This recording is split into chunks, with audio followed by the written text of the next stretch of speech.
del año pasado, lo que ocurrió en nuestro país.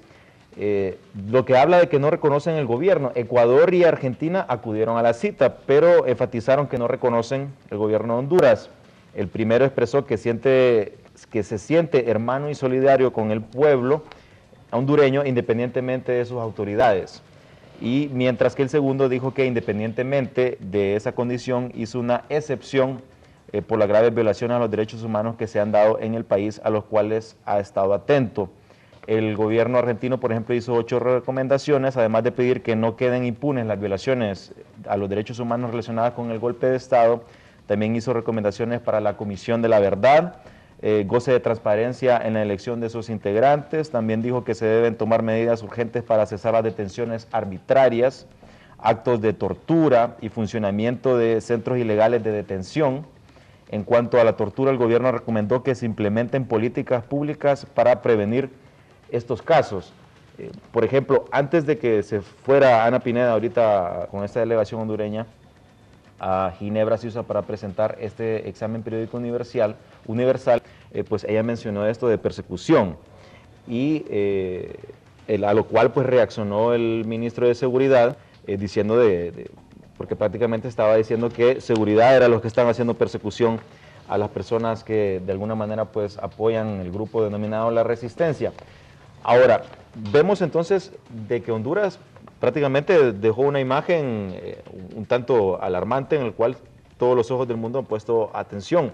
¿Qué va a pasar entonces al ver esta situación y al ver esta confusión a veces o por contradicciones que se dan en los informes para saber un panorama real de si se están exagerando las violaciones de derechos humanos o cuánto es realmente lo que está pasando por acá? Fíjese que el informe inicial que el Estado hondureño presenta ante el Consejo de las Naciones Unidas de Derechos Humanos y que uno podía ver desde hace 2 o 3 meses, luego de mirar la presión de la comunidad internacional y de ver cómo iba a haber un nivel de exigencia, que iba a haber un nivel de fuerza en relación a las preocupaciones por las violaciones de derechos humanos, el Estado hondureño cambia el informe. Sí. El informe escrito, el primer informe, uno podría ver que era un informe a la defensiva y que realmente lo que tenía era un informe prácticamente superficial, abogado, porque lo que presentaba era una serie de cumplimiento en relación a que ha ratificado tal convención, ha aprobado tal convención, que tiene tal legislación y tiene la otra. Pero no hablaba sobre las violaciones de derechos humanos en la práctica, en la realidad, ni tampoco estaba diciendo que habían tales y tales avances. En ese sentido, cuando nosotros vemos la exposición ya verbal en el Consejo de Derechos Humanos, nosotros nos damos cuenta que ha cambiado. Y en ese sentido, fíjese que habría que valorar ese hecho que fue muy importante para el Estado hondureño. Pudieron haber hecho un ridículo muy grande, haber comparecido ante el Consejo con el informe preliminar, con el informe escrito con el cual fueron, pero el informe que ellos ya van, hacen reconocimiento de que hay una deuda histórica y que hay acciones de derechos humanos que en este momento deben de desarrollarse. Por ejemplo, se dieron cuenta que era imposible tapar eso no era como un posible, dedo, como no era dicen. posible, claro. Y por ejemplo le voy a referir en lo que ellos leyeron ayer. El mandato se desarrolla, habla de lo acuerdo Tegucigalpa-San José, y dice que permite investigar los hechos acontecidos el 28 de junio, sino además las violaciones de derechos humanos. En ningún momento el informe escrito hablaba y reconocía que habían violaciones de derechos humanos, producto de, como ellos llaman los acontecimientos del 28 de junio, lo llama la mayor parte, casi todo el gobierno, solo el presidente Lobo ha dicho que golpe de Estado, sí. y la comisionada y la ahora ministra Ana Pineda, que siempre dice que golpe de Estado. La fiscal también eventualmente, pero la ministra Pineda siempre habla directamente de golpe de Estado. Entonces, el informe verbal que presentan reconoce las violaciones de derechos humanos. En ese sentido, y dice, tal y como lo manda, la creación de y menciona algunos elementos, habla incluso que en octubre del 2009, la misión especial que fue enviada por la alta comisionada, que establecerán y reconocerán las recomendaciones que emite. Si el Estado hondureño no hubiese hecho ese giro durante su presentación verbal, no habría duda que los estados hubiesen sido más fuertes en contra del Estado hondureño, porque no había un reconocimiento de una realidad que estaba acá. Y estamos hablando de la cuestión coyuntural, no estamos abordando todavía, abogado Marvin, la cuestión estructural, sí. Es decir, los femicidios, por ejemplo, que no son producto del 28 de junio, sino que son producto de una sociedad desigual. Bueno, me permite interrumpirlo un rato, regresamos, seguir abordando esta situación. ¿Por qué cambió el gobierno de Honduras de un informe preliminar a ya la ponencia que se dio allá en Ginebra? Vamos a una pequeña pausa y ya regresamos abordando este tema del examen periódico universal que presentó Honduras el día de ayer.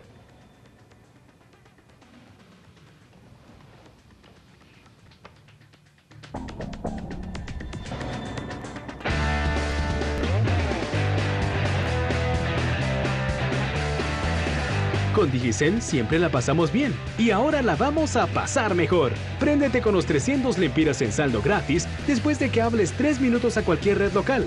Y préndete doble con el doble saldo extra para llamar a todas las redes en Honduras, Estados Unidos, Canadá y líneas fijas en España. Por eso todos en Honduras estamos prendidos con Digicel. En Digicel, primero eres tú.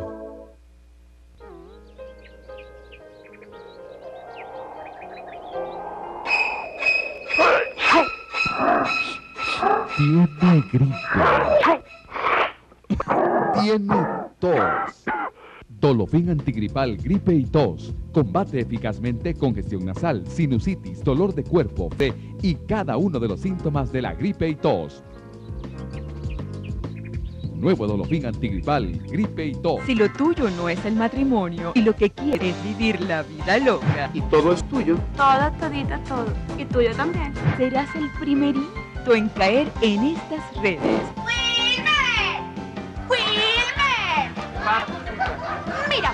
Mira la hora que es y esa muchacha de servicio no se ha dignado a montar nada en la cocina. Que yo la tengo montada otra cosa, ¿vale?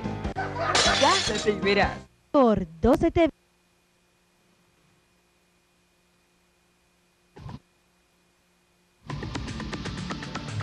Bueno, continuamos en primer plano. Les quiero recordar de que nos pueden seguir o enviar consultas por medio de Twitter, que es Marvin Espinal HN, lo escriben en la cuenta de Twitter o si no en la página de Primer Plano en Facebook. Solo ponen en Facebook Primer Plano, ahí les aparece el grupo o la página y ahí hay en el muro donde pueden hacer las consultas o inclusive proponer temas que se puedan abordar en Primer Plano. Ahí tenemos pantalla, encuéntranos en Facebook, Primer Plano. Y nosotros recibimos aquí automáticamente en el celular todos los mensajes que nos estén enviando, ya sea por Twitter o por Facebook, los recibimos aquí en el teléfono de Digicel. Bueno, continuando con el tema, el número de homicidios en el país pasó de 8 muertes diarias en el 2000 a 16 en junio de este año. Es decir, el doble, según un informe del Estatal Autónomo Comisionado Nacional de los Derechos Humanos. Desde el 28 de junio del 2009 se han registrado más de 4.000 casos de violencia a las garantías fundamentales que van desde censura y cierre de medios de comunicación a represión de manifestantes, toques de queda y denuncias de tortura y violaciones sexuales, entre otros. De acuerdo a los registros de la Comisión Interamericana de Derechos Humanos, CIDH. Esta comisión, adscrita a la Organización de Estados Americanos y con sede en Washington, reporta oficialmente 7 muertos por razones políticas tras el golpe de Estado de junio, pero las organizaciones que integran la Plataforma de Derechos Humanos de Honduras sacan otras cuentas. Para ellos los muertos son cientos y solo en los 10 primeros meses de gestión del presidente Lobo, quien asumió en enero, contabilizaron más de 1.000 casos de atropellos a los derechos humanos. Tenemos registro hasta ahora de 23 asesinatos con posibles móviles políticos, cerca de 200 personas en el exilio y persiste la impunidad en el asesinato de casi 9 periodistas en lo que va de este año, una cifra récord que debe llamar a la reflexión y sed de justicia en la sociedad, dijo la IPS Berta Oliva del Comité de Familiares de Detenidos y Desaparecidos en Honduras, integra la plataforma. Previo al examen periódico universal, Honduras tuvo en octubre otra rendición de cuentas en la CIDH en el marco de las audiencias periódicas de este organismo. En la oportunidad, varias organizaciones nacionales e internacionales presentaron sus informes, donde destacaron los pocos avances del país, en especial en el tema de la prensa. Robert Shaw, de la no gubernamental organización International Media Support, con sede en Copenhague, Comentó la IPS que la audiencia en la CIDH productiva y la CIDH instó al gobierno a evitar descalificaciones sobre el asesinato de periodistas al asegurar que fueron motivados por móviles pasionales o del crimen organizado, en tanto no se tengan investigaciones fehacientes que así lo demuestren, subrayó Shaw.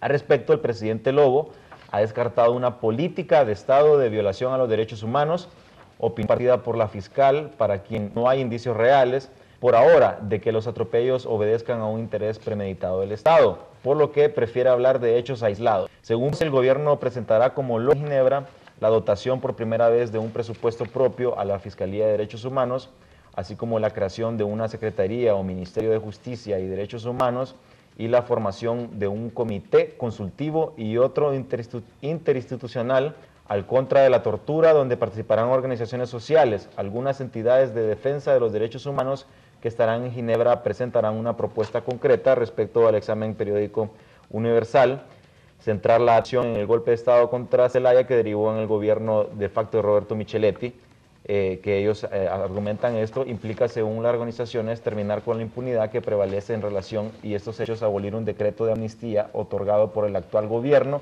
que beneficia a todos los involucrados en el golpe de Estado, resultado de la presión interinstitucional para reconocer y dotar de legitimidad al gobierno de Lobo. Recién en marzo del 2011 se conocerán las conclusiones de la Comisión de la Verdad y la Reconciliación creada en mayo para investigar lo ocurrido antes, durante y después del derrocamiento de Zelaya, aunque este país centroamericano, o sea Honduras, ha logrado acuerdos con organismos de crédito internacional y aún no es reincorporado a la OEA, de donde se fue suspendido tras los acontecimientos del año pasado. Vemos entonces que algunos países siguen politizando este tema y van más allá de los derechos humanos, ya están hablando de abolir la amnistía que se dio en Honduras, que favorece a todas las personas que los pueda cubrir la amnistía con los delitos políticos. La OEA, por ejemplo, sabemos que inclusive sigue hablando de una amnistía amplia que incluya los delitos comunes no conexos. Para ese sentido, lograr un retorno de Manuel Zelaya Rosales, que tiene procesos judiciales pendientes, y simple y sencillamente no hay forma legal de que se le puedan desaparecer los procesos sin que él, pues, por lo menos nombre un abogado que lo represente en el proceso o que él se presente voluntariamente en nuestro país. Entonces, algunos países siguen politizando este tema. Entonces, la situación se vuelve difícil por esta gran cantidad de informes que difieren dependiendo de la óptica en que se mira. Se habla, por ejemplo, de persecución a periodistas, obviamente afines a por ejemplo, la resistencia, a Zelaya, pero también han existido persecuciones supuestamente de la resistencia con periodistas que supuestamente pues favorecieron y lo que le llaman golpistas. Entonces es por ambos lados, pero se pretende siempre manejarlo de beneficiar a un lado a otro. Entonces es una situación difícil, anómala la que tiene nuestro país, pero ¿qué podemos esperar ya con esta imagen que dejamos en el exterior? Que en Honduras pues la situación de derechos humanos es muy, muy difícil. Sí. Mire, yo le voy a referir solo del caso de CIPRODE, Sí. de mi institución, solo durante un mes, Sí. con una acción que nosotros interpusimos ante la Fiscalía. Nosotros interpusimos hace un mes más o menos una denuncia contra Roberto Micheletti Baín como dictador, contra Romeo Vázquez Velázquez y contra la Junta de Comandantes y contra policías y militares en particular. Nosotros acusábamos solo un mes, durante el mes de agosto, solo el mes de agosto del año pasado. Nosotros sustentamos la violación de 423 personas que fueron objetos de violaciones de derechos humanos solo en un departamento, que es el Departamento del Paraíso, durante Entre junio y agosto. No, solo el mes de agosto, solo el mes de agosto del año pasado. Ahí le estoy hablando de 423 personas que CIPRODE tiene documentado, solo CIPRODE, con los equipos nuestros. A eso, abogado Marvin, usted tenía que agregar 43 niños y niñas que habían sido apresados con sus padres, con sus madres, y que habían sido testigos de los vejámenes que sufrieron sus mamás, sufrieron sus papás, Sí. sus papás golpeados, y las mujeres fueron humilladas, fueron desnudadas, le fueron introducidos en sus partes íntimas garrotes, palos, toletes, frente a sus niños y sus niñas. Mire, mucha gente del pueblo hondureño estaba en sus casas por los toques de queda. Hubo gente que se movilizó. Ahora, todo eso. Sí, solo quiero hacer una pregunta al respecto. Es por eso de que, por ejemplo, las organizaciones de derechos humanos deben estar descentralizadas del Estado. Sí. Porque el Estado es el que viola los derechos humanos. Ciertamente, sí. Por ejemplo, si usted ve la Fiscalía,